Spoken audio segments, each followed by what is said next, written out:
নববর্ষের কনসার্টের শুরুতেই ছিল বান্দরবানের বেসিক গিটার লার্নিং স্কুলের শিল্পীদের পরিবেশনা। কনসার্টে বিভিন্ন শিল্পীরা দর্শকদের গান গেয়ে শোনান।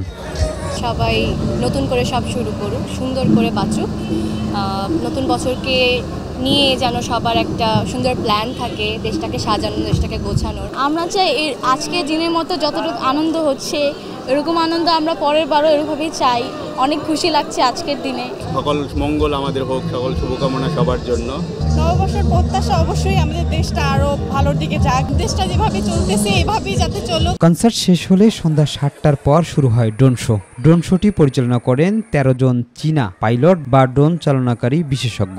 সবার মধ্যে কোনো ঝামেলা না থাকুক, সবাই ভালোভাবে একসাথে মিলেমিশে থাকতে পারি। বিগত ১৫ বছর বা ১৬ বছর আমরা কিন্তু একটা কঠিন সময় পার করি। জুলাই অভ্যুত্থানের যোদ্ধাদের প্রতি শ্রদ্ধা নিবেদন করা হয় নানা দৃশ্যে। ১৪ মিনিটের প্রদর্শনীতে ফুটিয়ে তোলা হয় মুক্তির আনন্দ, জুলাই অভ্যুত্থানে শহীদ আবু সাঈদের অকুতোভয় আত্মহতি সহ নানান দৃশ্য। গত ৫ আগস্ট ফ্যাসিবাদ শাসনের কবর রচিত করে ছাত্র জনতা। নতুন বছর লেজার লাইটের মাধ্যমে বিভিন্ন প্রতিচ্ছবির আলোতে শহীদদের স্মরণ করছে পুরো জাতি। ঐক্যের সুরে সবাই বলছে ফ্যাসিবাদ যাতে বাংলার মাটিতে আর ফিরে না আসে। শিমুল খান, মাই টিভি, ঢাকা।